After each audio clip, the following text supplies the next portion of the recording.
Ladies and gentleman, ಕದನದೋಳ್ ಕಲಿ ಪಾರ್ಥನನ್ನ ಕೆಣಕಿ ಗೆದ್ದವರುಂಟೆ ಅನ್ನುವಂಥ ಒಂದು ಮಾತಿದೆ. ಆದರೆ ಕರ್ನಾಟಕದ ರಾಜಕಾರಣದಲ್ಲಿ ರಾಜಾಹುಲಿ ಯಡಿಯೂರಪ್ಪನವ್ರನ್ನ ಕೆಣಕಿ ಗೆದ್ದವರುಂಟೆ ಅನ್ನುವಂಥ ಪ್ರಶ್ನೆ ಈಗ ಉದ್ಭವವಾಗಿದೆ. ಸಾಲು ಸಾಲು ನಾಯಕರು ಯಡಿಯೂರಪ್ಪನವ್ರನ್ನ ಮಟ್ಟ ಹಾಕಲಿಕ್ಕೆ ಹೋಗಿ ಕೆಟ್ಟು ಕುಳಿತಿದ್ದಾರೆ. ಈ ಲಿಸ್ಟ್ ಶುರುವಾಗೋದು ಯತ್ನಾಳ್, ಕೆ.ಎಸ್. ಈಶ್ವರಪ್ಪ, ರಮೇಶ್ ಜಾರಕಿಹೊಳಿ, ಪ್ರತಾಪ್ ಸಿಂಹ, ಅನಂತಕುಮಾರ್ ಹೆಗಡೆ ಬೆಳಿತಾನೆ ಹೋಗುತ್ತೆ. ಈ ಎಲ್ಲ ನಾಯಕರು ಯಡಿಯೂರಪ್ಪನವ್ರನ್ನ ವಿರೋಧಿಸಿ ಈಗ ಅಸ್ತಿತ್ವಕ್ಕಾಗಿ ಪರದಾಡ್ತಾ ಇದ್ದಾರೆ, ತ್ರಿಶಂಕು ಸ್ಥಿತಿಯಲ್ಲಿದ್ದಾರೆ. ಎಸ್ ವೀಕ್ಷಕರೇ, ಎಕ್ಸ್ಕ್ಲೂಸಿವ್ ಸ್ಟೋರಿ, ನೆಲ ಜಲ ಭಾಷೆಗಾಗಿ ಪ್ರಾಮಾಣಿಕ ಪತ್ರಿಕೋದ್ಯಮ. ನಾನು ಹೇಮಂತ್.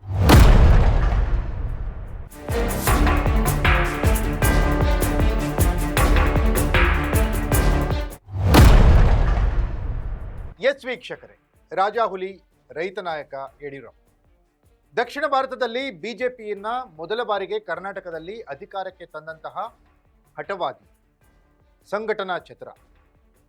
ಯಡಿಯೂರಪ್ಪನವ್ರನ್ನ ರಾಜಕೀಯವಾಗಿ ವಿರೋಧಿಸಿಕೊಂಡು ಬಂದಂಥ ಒಂದು ಗುಂಪು ಮೊದಲಿನಿಂದನೂ ಇದೆ.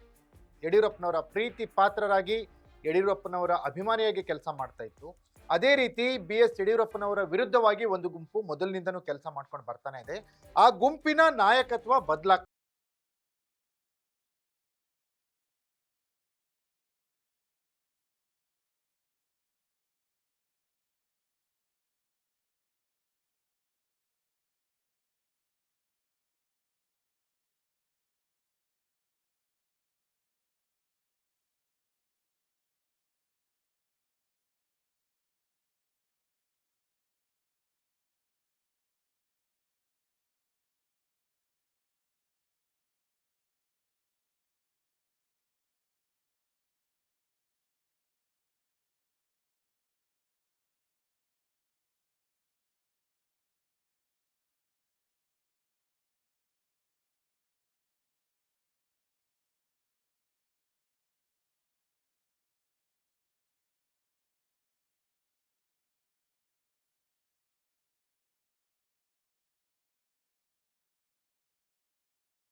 ಅನಂತಕುಮಾರ್ ಅವರ ನಂತರ ಈಗ BL ಸಂತೋಷ್ ಅವರು ಆ ಸ್ಥಾನವನ್ನ ಅಲಂಕರಿಸಿದ್ದಾರೆ ಅನ್ನುವಂಥ ಮಾತುಗಳಿವೆ.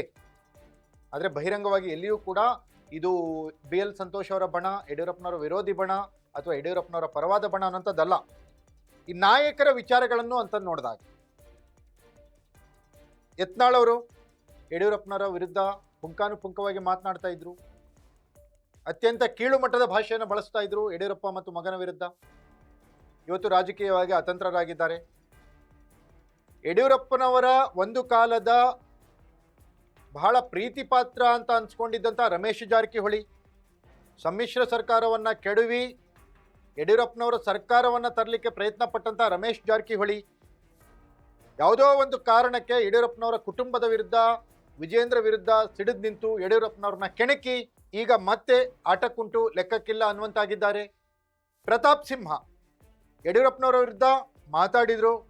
ಯಡಿಯೂರಪ್ಪನವರ ಆಶೀರ್ವಾದದಿಂದಲೇ ಟಿಕೆಟ್ ಪಡೆದು ಮೈಸೂರು, ಮಡಿಕೇರಿಯಲ್ಲಿ ಗೆದ್ದು ನಂತರ ಟಿಕೆಟ್ ವಂಚಿತರಾದರು. ಕಾರಣಗಳು ಏನೇ ಇರ್ಬೋದು.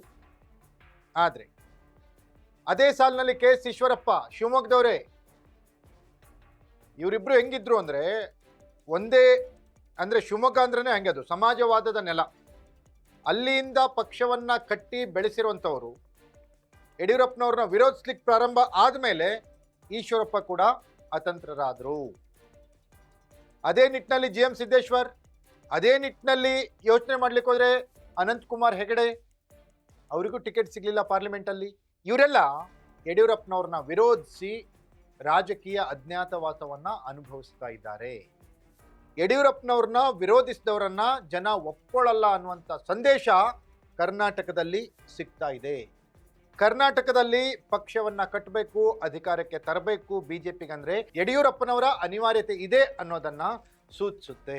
ಹಾಗಾಗಿ ಒಂದು ಮಾತು ಕರ್ನಾಟಕ ರಾಜಕಾರಣದಲ್ಲಿ ಈಗ ಬರ್ತಾ ಇರೋದೇನಪ್ಪ ಅಂದ್ರೆ, ಯಡಿಯೂರಪ್ಪನವರನ್ನ ಕೆಣಕಿ ರಾಜಕಾರಣದಲ್ಲಿ ಗೆದ್ದವರುಂಟೆ ಕರ್ನಾಟಕದಲ್ಲಿ ಅನ್ನುವಂಥದ್ದು. ಇದಾಗಿತ್ತು ಎಕ್ಸ್ಕ್ಲೂಸಿವ್ ಸ್ಟೋರಿ. ನೆಲ ಜಲ ಭಾಷೆಗಾಗಿ ನೋಡ್ತಾ ಇರಿ ಫೋಕಸ್ ಟಿವಿ.